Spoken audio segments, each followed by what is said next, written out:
오늘 말씀은 하박국 3장 2절입니다. 여호와의 내가 주께 대한 소문을 듣고 놀랐나이다. 여호와여 주는 주의 일을 이 수년 내에 부응하게 하옵소서. 이 수년 내에 나타내시옵소서. 진노정이라도 긍휼을 잊지 마옵소서. 아멘. 말씀 제목은 기다림 하나님의 소문이라는 말씀으로 오늘 나누겠습니다. 기다림 하나님의 소문이라는 말씀으로 오늘 나누겠습니다. 우리가 하나님을 기다린다는 것, 이 기다림은 헛된 것이 아닙니다.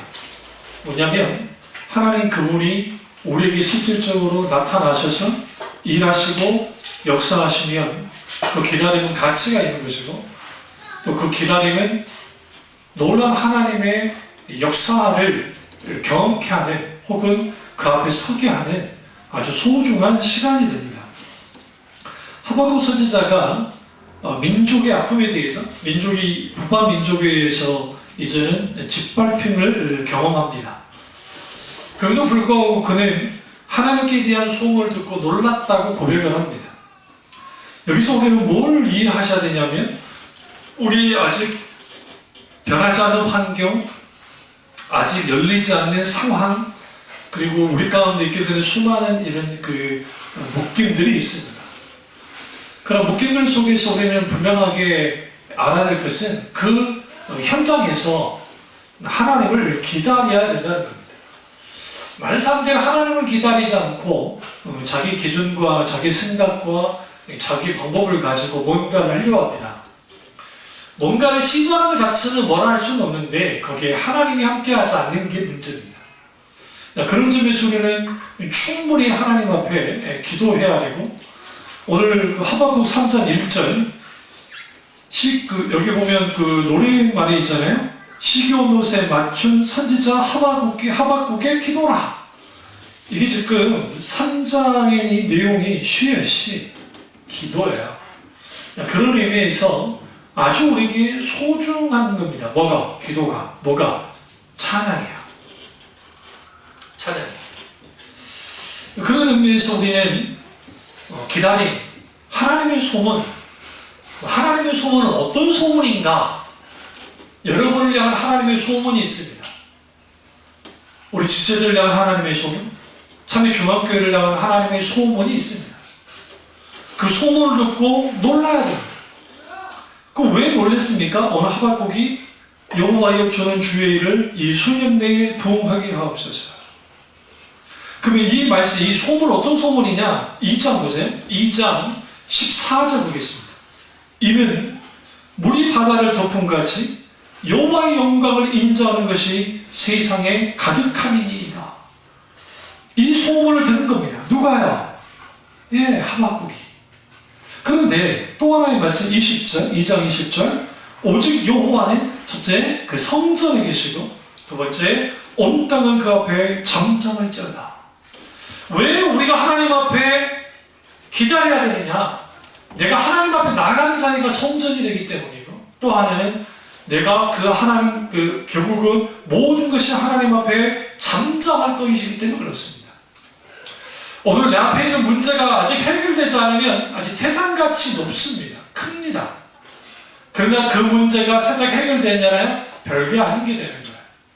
그런 의미에서 우리는 하나님을 기다림에 있어서 하나님이 내게 대하여 어떤 소문, 하나님이 어떤 소문을 내게 전해주시는가, 거기에 귀 기울이셔야 돼요. 주로 그 소문은 하나님의 말씀을 선포하는 곳에 있고, 또 하나는 여러분이 기도하다가, 여러분이 찬양하다가, 때로는 하나님의 내적 감동 속에서 여러분을 향한 하나님의 소문이 전달될 때가 있습니다. 오늘 그 소문을 붙잡아요. 오늘 하박국의 소문을 붙잡았습니다. 어떻게 붙잡습니까? 여호와여 주는 주의 일을 이 수년 내에 부응케 하옵소서. 또 하나는 이 수년 내에 나타내시옵소서. 우리 이렇게 기도하셔야 돼요. 하나님 내 영혼이 부응케 되기 원하고, 주님 내 영혼에 주님 나타내 주시기 원합니다. 그리고 주님 어떤 상황 속에서도 Remember mercy, 긍휼을 잊지 말아 주십시오 라고 오늘 하박국처럼 기도해야 됩니다. 그리고 성경에서 하나님에 대한 소문이 있습니다. 그 소문이 어떤 결과를 초래했는지를 볼 필요가 있습니다. 여호수아 가보시죠. 이 말씀 딱 잡아놓으시고 여호수아 1장으로 가보겠습니다. 여호수아 1장 2장입니다. 1장이고 2장 10절에서 쭉 보겠습니다. 이는 너희가 애굽에서 나올 때에 여호와께서 너희 앞에서 홍해의 물을 마르게 하신 일과 너희가 요단 저쪽에 있는 아모리 사람의 두 왕 시온과 오게게 행한 일 곧 그들을 전멸시키는 일을 우리가 들었음이니라. 우리가 듣자 곧 마음이 녹았고 너희로 말미암아 사람이 정신을 이뤘나니 너희 하나님 여호와는 위로는 하늘에서도 아래로는 땅에서도 하나님이시로다. 아멘. 여호수아가 이제는 가나안 정복 전쟁에 뛰어들었습니다. 물론 우리가 이제 여리고성을 점령한 것이 그러면 최초의 전쟁이겠느냐? 가나안 그렇지는 않습니다. 지도를 펴놓게 보시면 이미 그 전쟁이 시작됐습니다. 그러나 실질적인 이제 분수령이 되는 게 여리고의 싸움입니다. 근데 중요한 것은 하나님에 대한 소문이 가나안 땅에 전해졌습니다. 특별히 여리고성이 전해졌는데 10절에 애굽에서 나올 때라는 표현은 40년 전의 소문을 누가 기억하고 있었어요? 여기 보니까 라합이 기억하고 있는 것을 보게 되었습니다. 그 라합뿐만 아니라 애굽에 있는 사람들이 이 말을 듣고 이 소원을 듣고 아주 들어떨었다는 거예요. 그리고 시온과 오게 한 일은 뭐냐면 이제 여리고 전쟁이 들어오기 한 2, 3년 전에 혹은 많게는 5년 전에 있었던 사건이에요. 몇 년 전에 있던 사건에 대한 소문을 듣고 그들이 놀란 겁니다. 누구에 대한 소문을 들었어요? 하나님에 대한 소문. 여러분, 소문의 근원지가 어디인지를 우리 먼저 분별해야 됩니다. 그 소문이 하나님께로부터 왔다 간다면, 아니면 하나님 행하신 일들을 통해서 왔다 갔다 한다면 우리는 그걸 붙잡아야 돼요. 붙잡아야 돼요. 그러니까 내가 지금 내 문제가, 내 상황이, 내 어떤 것이 열려야 되는데 그 열리는 과정 속에서 우리는 하나님이 내게 대하여 어떻게 일하시는지에 대해서 앞뒤 좌우 다 막혔을 때에 우리에게 필요한 건 뭐냐면 하나님의 소식이 혹은 하나님의 소문이 들려와요. 그도 놀라운 것은 라합에게 있어요. 이방인 여자였던 라합, 그것도 종교적인 창녀였던 라합에게서 온 거예요. 여러분 여기서 창녀 라합에 가니까 우리는 이렇게 생각합니다. 오늘날의 그런 창녀가 아니에요. 고대시대의 창녀는 이 지금 이 더더군다나 성벽에 있는 그 창녀라는 것은 결국은 이 여자는 종교적인 창녀인데 이 종교적인 창녀들은 굉장히 그러니까 글리든 뭐든 뛰어난 사람. 그 시대. 그러니까 성경적인 세계관에서는 아주 저주받은 인간이지만 이방인의 다신교 사회에서는 지위가 있는 여자예요. 이 여자 자체가. 그만큼 타락했기 때문에. 근데 이 여자가 이렇게 말하잖아요. 하나님에 대해서 뭐라고 말합니까? 아주 중요한 말을 합니다. 11절 후반절에 보면 너희의 하나님 여호와는 위에는 하늘에서도 아래로는 땅에서도 뭐다? 하나님이시다. 이 소식이 하나님에 대한 소식의 소문을 들은 겁니다. 누가? 라합이. 하박국도 마찬가지예요. 응? 주위를 수년 내에 부흥케 하옵소서. 부흥케 하신 하나님에 대한 소문을 들은 거예요. 물이 바다의 덮음같이 여호와의 영광이 온 땅에 와기를 가득 차기를 온 하늘에 가득 넘치기를 원한다고 하는 그 하나님의 소문을 들은 거예요. 우리가 여기에서 제가 왜 하나님에 대한 소문에 대해서 말하느냐면 이 하나님에 대한 소문이 왜 중요하느냐, 그 하나님에 대한 소문을 들어야 하나님께 대한 기대를 갖기 때문에. 하나님에 대한 기대감이 무너진 사람들은 절대로 하나님을 향해서 우리는 두 손 들고 기도하지 않습니다. 찬양하지 않습니다. 예배하지 않아요. 실제로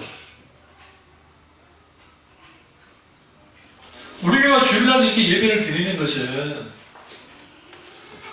주일날 예배를 드리는 교회도 있을 것이고 안 드리는 교회도 있고 둘 다 저는 옳다고 생각해요. 단순히 주일날 예배를 안 드리면 교회 재정에 펑크가 나서 교회 운영이 안 되니까 주일날 예배를 못 드리겠으니까 드리는 게 아니에요. 무슨 말인지 아세요? 그런 교회들이 있어요. 왜냐하면 온라인으로 예배를 드릴 수 있는 환경을 조성되지 않는 교회들이 그럴 거잖아요. 우리 교회는 조성이 어느 정도 돼 있잖아요.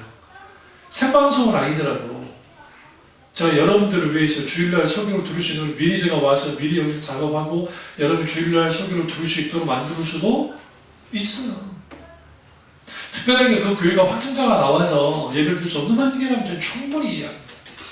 그럼 제가 왜 이렇게 예배를 드리느냐, 예배를 강행하느냐, 그 이유는 뭐냐면 무슨 전염병에 대한 경각심이 없어서가 아니라 인간의 존재의 목적이, 신자의 존재의 목적은 하나님께 영광을 드리는 데 있어요. 예배를 드리는데. 물론 여러 상황 속에 예배드리지 못한 분들 잘못했다고 생각하지는 않습니다. 그럼에도 불구하고 우리는 하나님 그분의 이름에 합당한 예배를 드려야만 해요. 영광을 드려야죠. 근데 그 하나님은 어떤 하나님이냐? 삼천하지 하나님, 하늘에서도 하나님이시고 땅에서도 하나님이신 분이라는 거예요. 얼마나 멋집니까? 그 멋진 하나님에 대한 소문을 들어야 돼요. 이거 있어요. 우리가 하나님 이름을 막히면 그냥 소심해지고 막히면 뭔가 내가 참 능력이 없는 것 같고 그럴 때 있잖아요. 근데 여러분 그럴 필요가 전혀 없는 게, 그러니까 막혀진다는 것은 결국은 일단 하나님의 뜻이 아닐 수도 있고 또 하나는 그 막혀짐 속에서 하나님이 여전히 일하고 계시다는 거예요. 지금 당장은 그게 내게 있어서 막혀진 것으로 여겨질지 모르지만 하나님이 이것을 위해서 그걸 막았다는 것은 후에 알아요. 인간이 미리 알면 좋겠는데 그러지 못한다. 그럼 우리는 뭐 해야 되냐? 하나님에 대한 소문을 우리는 들어야 돼. 왜? 하나님에 대한 소문을 들어야 하나님에 대한 기대감을 가집니다. 그러면 오늘 라합은 어떠합니까? 하나님에 대한 소문을 들었습니다. 그녀가 결정했어요. 뭘 결정했어요? 항복해야지. 굉장히 중요해요. 누구에게 항복하는 거예요? 하나님께 항복해야 됩니다. 여리고의 왕과 여리고의 군인들과 여리고에 있는 시민들은 그 백성들은 같은 소문을 들었지만 하나님께 대해 항복할 생각 전혀 갖지 않았어요. 근데 라합은 두 정탐꾼을 숨겨줌을 통해서 그녀가 행동으로 보여줍니다. 나는 이제는 하나님께 항복할 거야. 숨겨줌을 통해서 항복했어요. 그리고 또 하나는 뭐예요? 나는 하나님께 항복했기 때문에 나는 하나님 편이라는 거죠. 왜 하나님이 자꾸 우리를 기다리게 만드는 줄 아세요? 기다리면서 누구 편인지를 보는 거예요. 세상 편인지 하나님 편인지. 지금 코로나 바이러스 때문에 막 들끓어 있잖아요. 이게 언론이 부추기는 점도 있어요. 그러니까 경각심을 준다는 의미에서 굉장히 좋은데 채널 돌리면 계속 코로나 이야기밖에 없잖아요. 이걸 뭐 지나치다고 해서 또 뭐 이걸 나쁘게 볼 수도 없는 게 지금 그만큼 위급하니까. 위급하니까. 근데 문제는 모든 의제를, 모든 상황을 거꾸로 끌고 들어가서 그걸 함몰시키는 거예요. 그러니까 지나친 우려에 빠져도 문제가 있어요. 지나친 상황에 대해 내 지금 힘들고 어려운 상황 속에서 딱 놓여있을 때에 그 놓여있는 그 상황이 결국은 뭐 하는 거예요? 거기에 딱 빨려 들어가면 안 돼요. 하나보고 빨려 들어가는 상황이었는데 그가 하나님에 대한 소문을 들은 거예요. 주여 내가 죽게 대한 소문을 들었어요. 지금 뭐 하고 있죠? 기도하면서 기도하고 있는데 주님 분케해 주세요. 주님 나타내 보여주시옵소서. 그리고 주님 진노 중이라도 긍휼을 잊지 말아주세요. Remember mercy. 긍휼을 기억해 주세요. 그게 내가 살 수 있는 길입니다. 그 오늘 라합이 하나님을 기다렸는데 여기서 참 멋진 그 말을 하는데 이제 하나님과 고백뿐만 아니라 11절에 그 전반절 보시면 우리가 듣자 소문을 들었어요. 그 반응이에요. 첫 번째 마음이 녹았고, 두 번째 너희로 말미암아 사람이 전실을 이뤘나니. 마음이 녹았다는 겁니다. 마음이 무너졌죠. 너희로 말미암아. 이 너희 누구누가 이스라엘 백성입니다. 40년 광야 이스라엘 백성은 40년 전에 있었던 이스라엘 백성과 40년 후에 이스라엘 백성은 별반 다를 건 없어요. 다를 건 하나 있죠. 20세 이하는 광야에서 태어났다는 거, 나머지는 광야 이집트에서 태어났다는 거, 그거 차이예요. 그리고 광야 이스라엘 백성들이 이 세대 백성들도 강해진 것도 아니에요. 여러분 생각하세요. 사막에서 40년을 살았어요. 사막에서 한 20년을 살았다고 생각해보세요. 단련은 됐겠지만 그렇다고 해서 강성해집니까? 그렇지는 않아요. 여러분 사막 족속이 세계를 정복하는 예를 보셨습니까? 그렇지 않습니다. 실제로 세계를 정복했던 족속들은 대부분이 초원지대를 갖고 있든 어마어마한 곡창지대를 갖고 있던 그런 곳에서 그런 거예요. 이 타결한 나라가 로마가 이렇게 클 수 있었던 것은 이베리아 반도에 있는 거기에 있는 수많은 폐가지대, 어마어마한 곡창지대가 사실상 큰 역할을 한 거예요. 그리고 바로 바다 건너면 북아프리카에 있는 그 어마어마한 곡창지대가 있었고, 그러니까 이 두 가지 경제력이 결국은 어마어마한 인구 폭발을 가져다 봤고, 그리고 세계 적폐를 한 거죠. 그런 점에서 우리는 뭘 봐야 되냐면, 마음이 녹았고 너로 말미암아, 이걸 반대로 말하면 우리로 말미암아 정신을 잃어버릴 정도가 됐다는 거예요. 그런데 그게 이스라엘 민족이 200만이어서 아니에요. 이유민에서 말하잖아요. 너의 하나님 여호와는 위로는 하늘에서도 아래로서는 땅에서도 하나님이시라. 이 하나님의 소문이 그에게 뭐한 겁니까? 들렸고 실제로 그걸 받아들였고 붙잡았습니다. 이제는 정말 우려하는 일이 벌어진 거예요. 이스라엘 민족이 초도로 와서 이제는 공격하기 직전에 있습니다. 얼마나 두르고 떨었겠어요. 근데 마침 두 정탐꾼을 속여줬고, 그리고 그들과 함께 하나가 되어지는, 연합되어지는, 그들의 편이 되어지는 그 놀라운 축복을 그가 갖게 된 겁니다. 뭐였기 때문에 그렇습니까?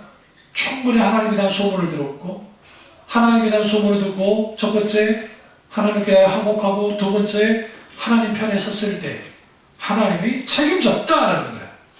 이게 하나님의 소문의 근원입니다. 또 하나는 신약으로 가겠습니다. 마태복음 24장을 가보시면, 마태복음 24장은 우리가 잘 아는 이제 종말장이라고 합니다. 마태복음 24장에 그 종말에 관련된 말씀들이 이제 충분히 쭉 나옵니다. 근데 그 6절을 보시면 24장 6절, 난리와 난리의 소문을 듣겠으나 너희는 삼가 두려워하지 말라. 이런 일이 있어야 하되 아직 끝은 아니니라. 민족이 민족을, 나라가 나라를 대적하여 일어나겠고 곳곳에 기근과 지진이 있으리니 이 모든 것은 재난의 시작이라. 이 종말에 대한 소문에 대하여 예수님이 말씀하고 있습니다. 우리 지금도 이 코로나 바이러스라든지 화산 폭발이라든지 지진이라든지 이런 자연 현상들은 일본 과학에서는 그냥 지구가 말 그대로 여러 이제 과학 현상이라고 하지만, 예수님 이 부분을 뭐라고 말씀하시냐면 예수님의 재림에 대한 징조, 소문이라고 주님이 말씀하고 있습니다. 그런 의미에서 우리는 여기서 뭘 봐야 되냐면 예수님 재림에 대한 소문이에요. 그러니까 신천지라든지 하나님의 교회라든지 거의 모든 이단들은 종말론 갖고 장난을 쳐요.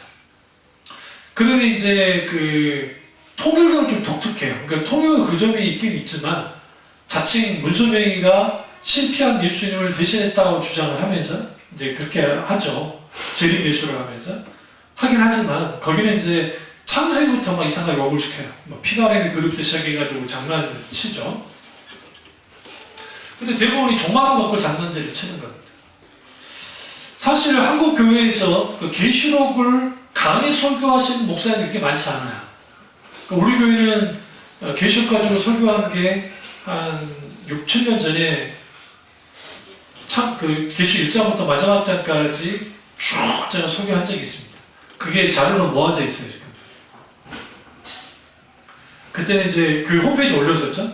지금 홈페이지 개편하면서 사라지긴 했지만, 그러니까 그런 설교. 그러니까 교회들이 대부분이 종말론에 대한 설교를 들어본 적이 별로 없어요. 계시록이나 설교를. 그러니까 이만희가 구원파도 그렇고 특별히 신천지에서 종말론 가지고 장난치면 이게 뭔지를 모르니까 그런 줄 알아요. 맞아, 그래서 소위 말하는 그 은유적인 해석이 뭐 영적인 해석이라고 영적 해석한다고 그러거든요. 그 영적 해석이라는 게 그게 여러분 이단 집단이 주장하는 성경 해석이 갑자기 태어난 게 아니에요. 독창적인 게 아니라고. 그게 이미 교회사에 이미 있었어요. 이단들 중에. 뭐 마르시온주의부터 시작해서 페라기우스라든지 또 뭐 여러 막 이단들이 많이 나와요. 그런데 그 이단들이 그런 것들을 많이 했어요. 이단이 아니어도 이단이 아닌 아우구스티누스도 그 은유적인 해석을 했다고요. 그 시대가 그랬다고요. 아직 신화에 맞지 않았기 때문에. 근데 그런 의미에서 분별력이 없는 거예요. 이상하지 않으세요? 왜 청년 아이들이 신천지 잘 빠지고 왜 기존 그 교인들이 빠질까? 목사님들 상당수 빠져 있습니다. 목사들 중에. 그 사람들이 이제 목사가 생각지 않습니다만 왜 그런지 아세요? 첫째, 제대로 신학 공부 안 한 거예요. 제대로. 진짜 신학 공부를 하잖아요. 제대로 신학 공부하면 거기에 넘어가기가 쉽지가 않아요. 일단. 왜 그러냐면 신학은 말 그대로 학문이기 때문에 아주 머리를 냉철하게 만듭니다. 그러니까 제대로 공부를 안 했기 때문에 공부를. 그러니까 이제 학점 달라고 그냥 졸업하려고 그 정도 공부했지 거기에 깊은 뭐 그런 공부를 한 적이 없는 거죠. 두 번째는 하나님의 말씀에서 깊은 이해가 없습니다. 그러니까 성경을 창세부터 계시록까지 쭉 볼 수 있는 눈이 필요한데 목사님들이라고 다 그럴 것 같지는 그러지 못하거든요. 왜냐하면 신학대학에서 성경을 안 가르쳐줘요. 이상하죠? 성경 대학원대학교인가 거기에 성경을 좀 가르쳐주는 거야. 그게 성경을 안 가르쳐주고 성경을 연구하는 방법만 가르쳐줘요. 방법. 그래서 해석학, 뭐 신약 신학 개론, 뭐 그런 식의 그런 것들. 그러다 보니까 성경을 보고 해석하는 이런 것들은 개인의 능력에 많이 좌우가 돼요. 어떤 면에서. 물론 이제 교차 대조법, 무슨 대조법 하면서 막 귀납법적인 해석, 연역법적인 해석, 교차 대조법적인 해석, 뭐 기타 여러 해석 방법이 있고 성경 그렇게 보는 건 아는데 그게 실제로 그렇게 맞느냐 잘 안 돼요. 그러다 보니까 성경에 대한 왜곡이 생겨요. 성경에 대한 왜곡이 생기면, 그러니까 성경은 변한 적이 없는데 성경 해석하는 게 왜곡이 생기고 성경 해석한 게 왜곡이 생기면 신앙은 필연적으로 삐뚤어져요. 근데 문제는 오늘날 한국교회 교인들의 전반적인 특징이 성경에 관심이 없어요. 성경에 관심이 없다. 근데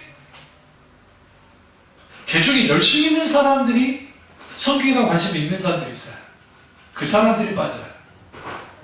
진짜 성경에 관심 없는 사람들은 성경 공부 갑시다. 못 알아가요. 교회에서도 하는데 관심 없어요. 못 알아가. 갈 기회가 안 가요. 근데 성경에 관심이 많은 사람들은 그래요? 가서 공부하는 거예요. 지식인들 안 빠질 것 같죠? 빠져요. 이놈들이 신천지 이놈들이 어떤 짓을 하냐면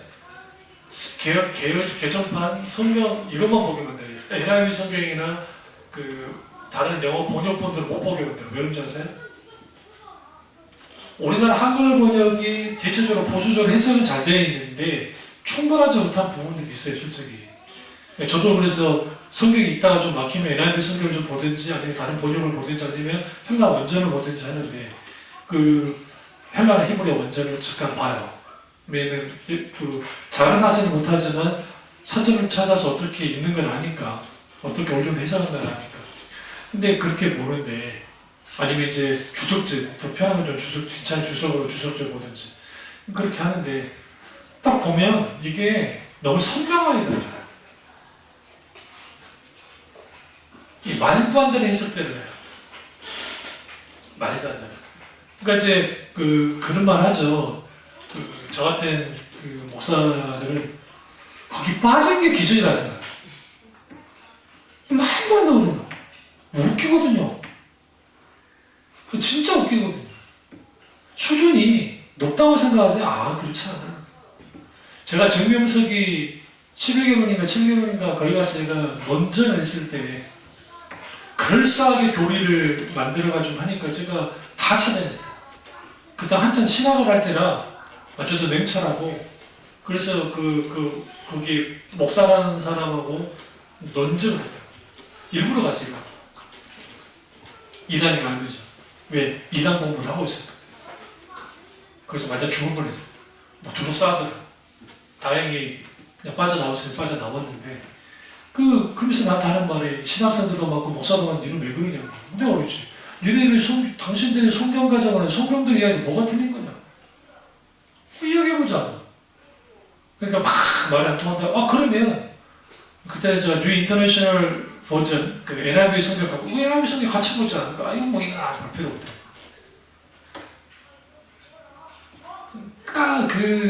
그 어리석음. 왜 그 어리석음들이 그렇게 되느냐? 오늘 소문이다. 이 지금 마태복음 24장에 대한 해석만으로도 수많은 교파적인 논쟁들이 있어요. 세대주의, 전천연설, 후천연설, 무천연설 이런 주장들이 이 성경 안에서 그 주장들이 나온단 말이에요. 제가 그것까지는 안 합니다. 여러분 지금 식사하시고 주무시기 딱 좋기 때문에 그것까지는 하진 않지만 여기 중요한 건 이제 소문이니까 오늘 소문이 중요하니까 하나님에 대한 소문이 들리는 거예요. 종말에 대한 소문이. 저희 오늘 그랬잖아요. 코로나 바이러스가 뭐 하니까 이게 말쓰기 현상이 나잖아요. 그러니까 맞는 말이라는 거예요. 진짜 맞는 말이긴 해요. 실제로. 그러니까 이런 현상들은 왜 일어날까? 이제 인간의 죄성 때문에, 그러니까 인간이 타락하고 하다 보니까 수많은 일들을 벌어져요. 그런데 사실은 옛날 같았으면 코로나 바이러스 이런 게 이렇게까지 번지지 않을 텐데 교통의 발달을 위해서 이게 순식간에 퍼져버려요. 세계적인 일이에요. 더더군다나 대한민국은 세계 1위 공항을 갖고 있잖아요. 인천공항. 그러니 뭐 그럴 수밖에 없는 상황이고. 그리고 우리는 성경에 하나님에 대한 소문이 들리는데 그 소문이 가짜냐 진짜냐 이 진위 여부를 가려야 되잖아요. 근데 가짜 소문이 제일 많은 게 뭐냐면 주님 재림에 대한 소문이에요. 여호와적인 게 아니라 안식교가 예수님 재림한다고 장난전에 있다가 여러 번 휴거 연기서를 주장했고, 그리고 뭐 영생교부터 시작해서 수많은 이단들이 예수님의 재림 날짜에 대해서 계속 있단 말이에요. 신천지가 얼마나 웃기냐면 14만 4천 명이 들어가려면 시험을 통과해야 된다네. 시험비 내가지고 떨어지면 떨어진 거 인쇄비를 따로 받고, 정말 장사하기 좋을 것 같아. 이야, 진짜. 그리고 또 교리를 달달달 외워야 또 14만 4천 명이 들어간다네. 그런 게 어딨냐고요 도대체. 계시록에 나온 14만 4천 명은 숫자가 아니에요. 그러니까 많은 사람들이 14만 4천 명 숫자에 집중하는데 숫자가 중요한 게 아니라 이건 상징적인 소리예요. 교회죠, 교회. 신부인 교회를 향한 말씀이에요. 그 말씀. 그리고 666 있죠? 여기 옆에 있는 제가 막 이상한 장반도 666 바코드 666 여러분 666이 사탄의 수입니까? 도대체 유대 신비주의 종교 게마라인가? 그 영향 받아가지고 666이 사탄의 수? 아니 성경 자세히 보세요. 계시록에 이제 짐승의 수가 666이다라는 표현을 쓰긴 했어요. 그런데 그 666이라는 의미가 숫자의 의미 없어요. 그 짐승이 그랬다는 거예요. 그러면 왜 666이냐? 헬라어나 히브리어나 다 숫자가 들어가요. 숫자가. 우리 알파벳 숫자가 붙는다고요. 다비드 했을 때 다윗이 마태복음 1장에 족보가 나오죠? 14대 하잖아요. 그러면 14대 하면 3, 42잖아요. 그 다윗의 이름이 42예요. 숫자가. 그래서 일부러 14로 준 거예요. 족보를 그렇게 만든 거예요. 일부러. 마태가. 왜? 마태복음은 유대인 청중을 위해서 써진 거니까. 그리고 당연히 마태복음 1장에서의 중심 누구예요? 아브라함이 아니에요. 아브라함과 다윗의 자손 예수 그리스도의 세계를 할 때에 아브라함은 통상 어떤 의미를 갖고 있냐면 믿음의 조상의 의미가 있고 실질적인 강조점 어디 있냐면 다윗이에요. 다윗. 예수님이 다윗의 후손으로 오셨다는 거예요. 유다의 사자로 왔다는 것을 드러내야 되니까 그렇게 만들어 놓은 거예요. 성경 그렇게 기록되어 있는 거예요. 그러니까 그런 의미에서 우리는 뭘 봐야 되냐면 주님이 재림이라는 소문이 들리는데 천천히 들려요. 그럼 이때 하는 건 뭐냐면 딱 두 가지만 하면 돼요. 날짜 알려고 하지 마세요. 노이로제 걸려서 가버리니까. 뭔지 아시죠? 그거 획관합니다. 일한다고요. 그러니까 안 되고. 그럼 뭐 하느냐? 첫째, 근신을 뛰어 기도하는 거예요. 뛰어있는 거예요. 두 번째, wait! 기다리면 돼요. 기다리면 돼요. 마태복음 25장에 들러리뷰 나오잖아요. 신부 들러리뷰. 계획을 준비했다. 10명의 이제 들러리뷰 있잖아요. 이때 성경이 뭐라 합니까? 열천의 비유 속에서. 5은 미련하고 5은 슬기로웠었는데 5은 그냥 신랑 온다고 하니까 옛날 우리나라랑 똑같아요. 옛날에 우리나라도 신부집 가서 결혼을 했거든요. 우리도. 이스라엘도 똑같아요. 신부집 가서 결혼을 해요.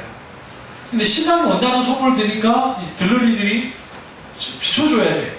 근데 이게 늦어졌네? 근데 기름을 2불을 준비하긴 했는데 미련한 다친자는 여부를 준비하지 않은 거예요. 이제 불이 꺼져가요. 그리고 5은 여부를 준비하고 있어요. 그런데 이제 이 상황에서 쭉 보시면요. 늦어졌어요. 근데 25장 5절 보세요. 여기 성경에 있으니까. 신랑이 더디움으로 다 졸며 잤다 했다. 이게 굉장히 중요합니다. 무슨 말이냐면 예수님이 재림하실 때에 다 졸며 잤다고요. 이 신랑은 예수님이니까 지금. 근데 다른 점이 하나 있어요. 뭐냐면 슬기로 5천년의 여물의 기름을 준다거든요. 이걸 많은 목사님 뭐냐면 어노인팅, 성령의 기름 부음이라고 해요. 우리가 예수님의 재림의 날을 몰라요. 그러니까 우리는 이걸 정확하게 맞출 수 있는 게 없어요. 그러니까 우리는 때로는 잠이 들 수는 있어요. 그러나 우리는 뭘 준비하고 있어요? 기름이 있어요. 성령의 기름 부음. 그 사람들이 맞아. 예수님. 그런 의미에서 하나님의 소문이 딱 들릴 때 하박국처럼 주님에 대한 기대감을 가지고 내가 주님에 대한 소문을 듣고 놀랍고 내가 감격까지 했습니다. 이제는 수년 내에 부흥케 하시고 수년 내에 주님 나타내시고 진노전을 긍휼히 잊지 말아달라고 하고 라합 같은 경우에는 40년 전에 이미 소문 들었어요. 그럼 라합이 지금 나이가 40입니까? 50입니까? 그렇지 않아요. 이 여자가 좀 젊은 여자예요. 그렇게 나이 든 여자가 아니야. 그러면 그 소문 누구한테 들은 거예요? 엄마, 아버지한테 들었을 거잖아요. 태어나기 전에 있던 사건이잖아요. 그 소문도 들었고 실질적인 몇 년 전에 옷과 신혼을 깨부시는 사건도 들었고 그러니까 그녀는 뭘 결정하고 나는 절대로 뭐 할 수밖에 없다? 항복해야 되겠다. 누구에게? 하늘에도 하나님, 땅에도 하나님이신 여호와 하나님께 항복해야지. 소문 가운데 항복했고 하나님 편에 섰어요. 그러자 그녀는 뭐가 된 거야? 믿음의 예수님의 족보에 올라간 거야. 이게 굉장히 중요해요. 하나님의 일을 위해서. 그럼 종말에 대한 기다림. 오늘날 한국교회가 심각하게 위기 상황에 있는 것은 세계교회가 마찬가지지만 재림신앙을 잃어버린 거예요. 저도 설교를 가운데 재림이나 설교를 그렇게 많이 안 했던 거예요. 왜 그러냐면 이장님 씨한테 하도 뒤였고 요한계시록 수르바벨 선교회라고 막称赞해준 사람이 있어요. CD 주고. 그게 다 이단들이에요. 극단주의 이단들. 얼마나 교만한 줄 아세요? 내가 또 안 받겠다 하면 지옥 가려고 이 속을 돌고 있네. 내가 말싸움하기 싫으니까 그냥 지나가는 뿐이지. 얼마나 당당한데? 생명이 있다고. 한번 받아왔거든요. 얼마나 조잡한지 내용이. 자칫 자기들이 계시를 받아서 막 큰 것처럼 웃기는 거예요. 그러니까 그런 것들을 우리는 뭐 해야 되냐면 반드시 깨우실, 무엇을 깨우시느냐? 내가 기다리는 그 하나님에 대한 기대감을 잃지 말아야 되고, 또 하나는 내가 하나님 그분을 지속적으로 바라봐야 돼요. 어떻게 바라봐야 돼요? 깨워서 기도하면서 바라봐야 돼요. 그러니까 여러분 신앙의 성패는 사실 어떻게 되냐면 하나님 그분과의 관계, 그러니까 어떤 관계를 계속 갖고 있느냐예요. 실제로 교회가 아무리 크고 환경 좋아져요. 딱 1년이에요. 제가 말씀드릴게요. 딱 1년 되면 그대로 좀 엄청난 큰 건물의 화려함과 그런 것들로 금방 적응해버려요. 어쨌든 예전에 그 피아노 스님이 그분한테 이제 여의도에 가장 큰 교회를 오랫동안 다녔는데, 어쨌든 굉장히 큰 교회잖아요. 어느 날인가 본인이 왔다 갔다 말하는 것을 느꼈다잖아요.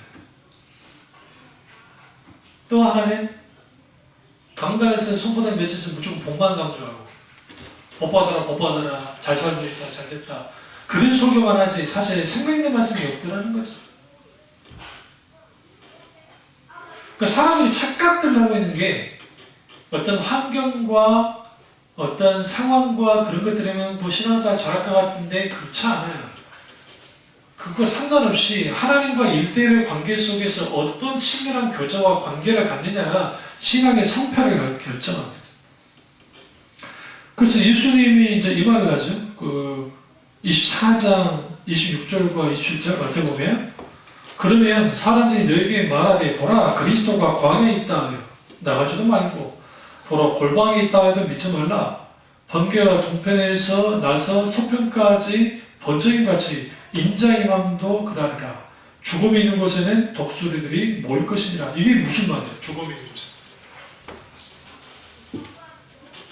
제가 어렸을 때 그 산으로 둘러 많이 다녔으니까 아는데, 갑자기 내가 이렇게 확 볼 때가 있어요. 원을 그리면서. 여러분 그 광경을 안 봐서 그렇지 정말 신나는 장면이에요. 왜 그러냐면 얘가 지금 사냥을 하려고 갑자기 확 내리꽂을 때 있어. 이거는 진짜 멋있어요. 그걸 딱 보면은 쥐 같은 거를 딱 잡아가지고 샥 올라가면 좋아하죠. 우리 또 가만히 있을 악동들이 아니잖아요. 갖고 있는 새총으로 맞추겠다고 쏴. 그 갑니까? 안 날아가지. 그래도 쏴본 거야. 죽음이 있는 독수리에 있다는 거, 우리 독수리에 대한 이미지가 어때요?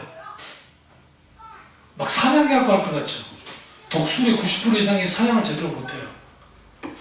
시체 처리반이에요. 뭔지 알죠? 독수리가 시체 처리반이에요. 그래서 그 독수리들이 그 사체가 있으면 그걸 처리하는 거죠. 똑같아요. 징조가 일어나면 예수님의 재림은 반드시 있다는 거예요. 그 징조에서도 일어나고 있잖아요. 민족이 나라가 되져가고 실제로 그런 일들이 계속적으로 벌어지고 있고, 공산권이 무너지면 전쟁 없을 줄 알았잖아요. 더 많은 전쟁이 일어난 거 아세요? 소련이 무너지고 난 다음에 걸프전, 아프가니스탄 전쟁, 이라크 전쟁이었잖아요.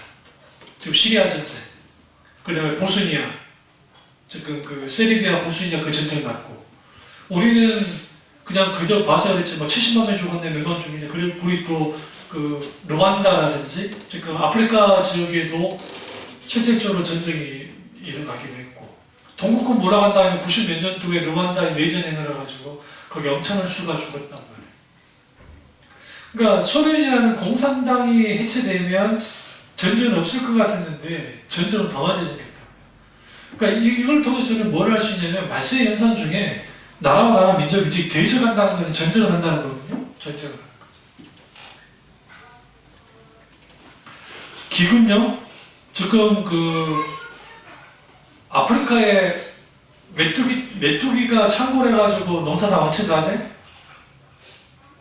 모르세요? 예, 뉴스 나오잖아요. 이게 지금 어디로 넘어오면 문제가 되냐면, 이게 지금 유럽 곡창제도로 넘어오면 이게 완전히 못 잡아요. 그게 넘어올까봐 지금 겁나는 거예요. 근데 충분히 넘어가요. 바람 타고 올 수 있기 때문에. 우리나라를 감사하셔야 돼요. 우리나라는 산이 많다는 걸 감사하세요. 왠지 아세요? 뭐 영어로 바람 같은 게 어쩌다 보면 생기긴 하지만 우리는 엄청 높은 산은 없잖아요. 백두산하고 뭐 지리산하고 설악산, 뭐 금강산 정도 빼놓고는 거의 없잖아요. 그러니까 우리는 작은 산들이 많아서 바람이 불어도 토네도 같은 바람들이 불기가 그렇게 많지는 않아요. 왜? 막아주니까. 근데 평양하고 생각해보세요. 한바에 갑니다. 그럼 또 감사함도 있어요. 그런 감사함도. 어떤 면에서. 그러면 하나님에 대한 소문, 그 소문은 그냥 소문이 아니고 우리를 어떻게 하는 소문이에요? 우리에게 살리는 소문이 되어야 되는데 우리는 하나님에 대한 소문에 관심이 없는 거예요. 이게 문제예요. 신종 코로나가 이렇게까지 할 때에는 우리는 계속 때로는 하나님께 대하여 각성하고 때로는 회개하고 또 때로는 하나님의 긍휼을 구하는 그런 것이 있어야 되고 또 하나는 무엇보다 중요한 것은 이런 상황 속에서 하나님이 내게 지금 무슨 말씀하시는가, 우리 교회에 무슨 말씀하시는가, 이 나라의 민족에 무슨 말씀하시는가에 대한 소문들이 들려야 돼요. 왜? 그거 일하시기 때문에. 그래서 직접적으로 제가 소문에 대한 말씀을 드리는 것이고 성경에도 이런 것들이 많아요. 그래서 다윗의 시를 보시면 내가 지금 하나님의 주께 대한 내 한 가지 마음, 원띵, 그 마음을 갖고 있는 나는 주의 집에 거하며 내가 주님과 영원히 임재 가운데 있기를 원합니다 라고 그렇게 합니다.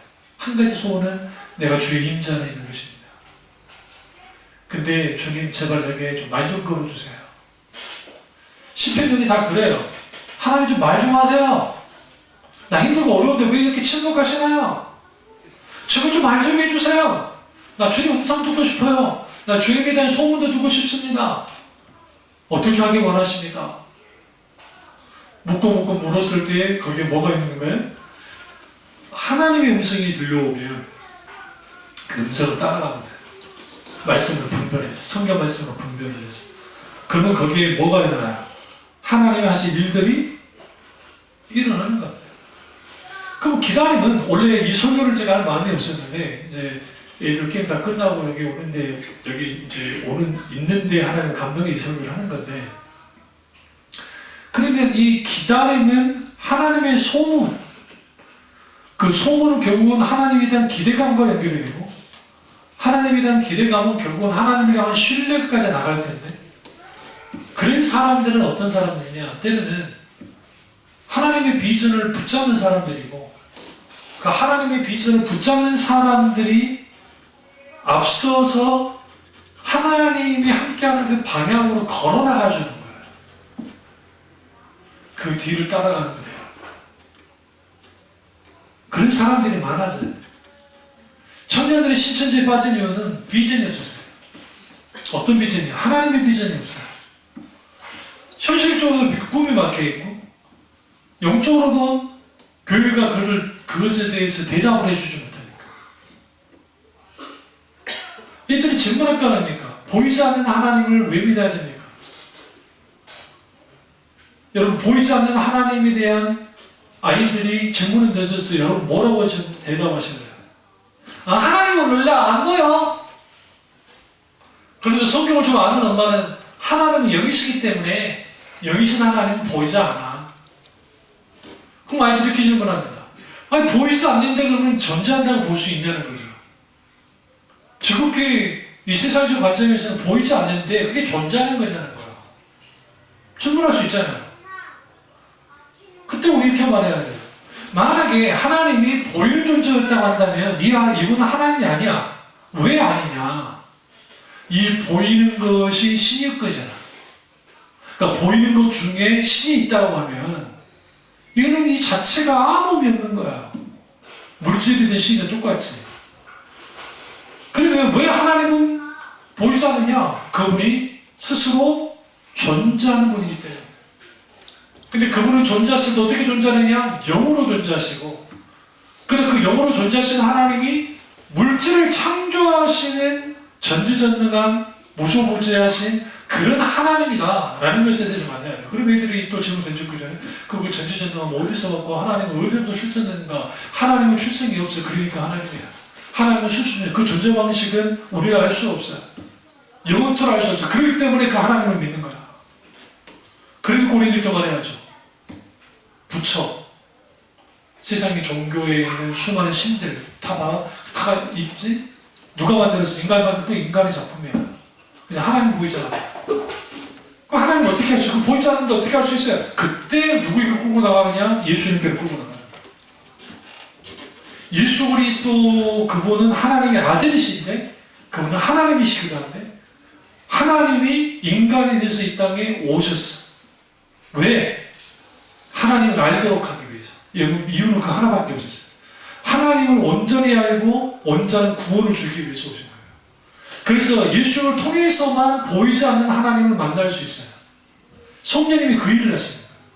그래서 그 성령님께 보이사 성령께서 우리 가운데 역사하시면 보이지 않는 하나님을 우리는 뚫어져 보는 것처럼 경험하게 돼요. 그게 히브리서 11장에 있는 믿음은 바른 실상 보지 못한 증거니 선진들이로서 증거를 얻어내니라. 실상요? 가시죠? 여러분 말로만 하는 건데 이게 히브리서 11장 2절 한번 잠깐 보시죠. 1절이야? 2절이 아니라 믿음은 바른 것의 실상이요 보이지 않는 것 증거니 선진들이로서 증거를 얻어내니라. 그 여기서 실상이라고 하는 거, 그 다음에 증거라고 하는 거. 실상이라는 거는 이게 보증 증서라는 뜻이야. 믿음은 보증 증서 같아요. 그러니까 믿음으로 12장 가보세요.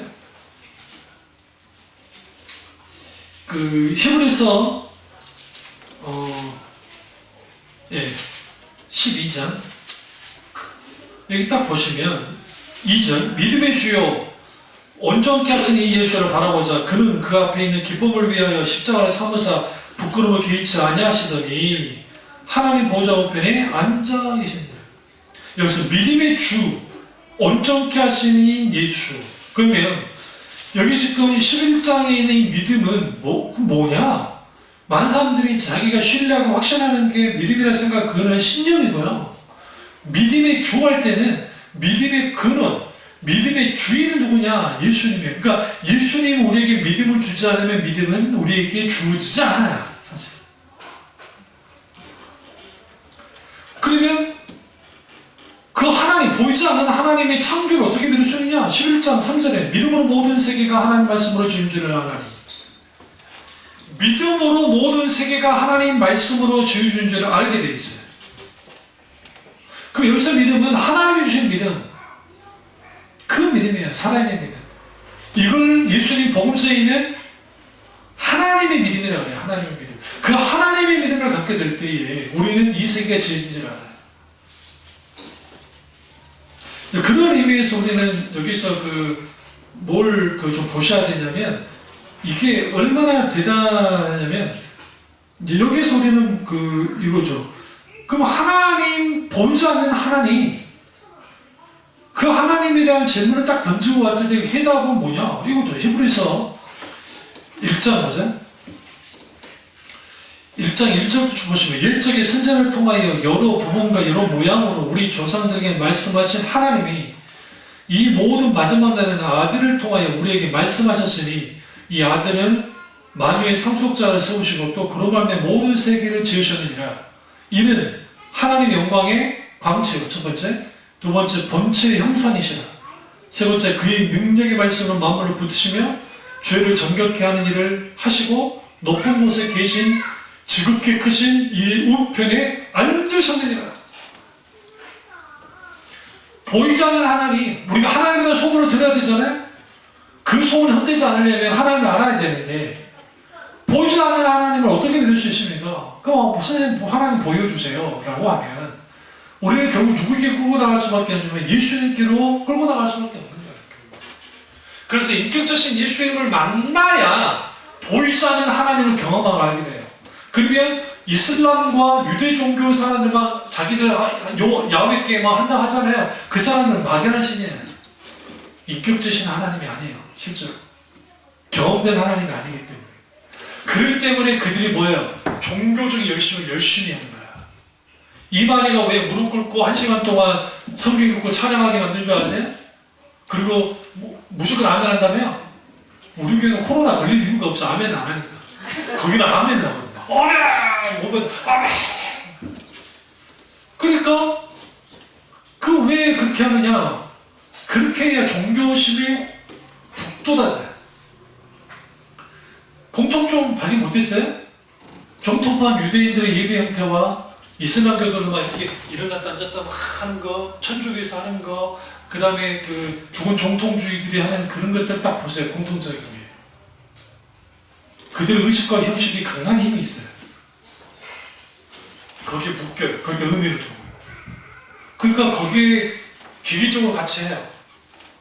기계적으로. 그러나 거기는 뭘 주어줘요? 공포를 심어줘요. 너희가 예배 잘못 드리면 벌 받을 수 있어. 잘못될 수 있어. 그런 것들. 그러니까 그 없는 신식을 끌어올려가지고 거기서 해야 돼. 그리고 아멘 해야 복 받아. 그러니까 아멘 아멘 하는 거야. 그렇게 해야 또 뭔가 잘 때 아멘 해요. 그렇게 해서 소위 죽은 예배를 하나님께 드리는 거예요. 그러니까 그 하나님 그 대상이신 하나님이 왜곡되어 있기 때문에 그들의 신앙 또한 왜곡될 수밖에 없어요. 당연히 하나님에 대한 소문 들려요? 안 들려요? 안 들려요. 그럼 그 소문을 조작해야죠. 그래서 조작해서 나온 게 뭐냐면 자기들이 원하는 말들을 듣기를 원하는 거예요.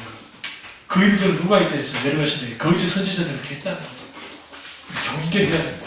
이 사실을 알고 우리가 정말 기다린 하나님의 소문, 하나님 우리에게 전해주는 수많은 말씀들을 깊이 이해하고 받아들이고 말씀이 굳게 서기를 주님으로 축원합니다.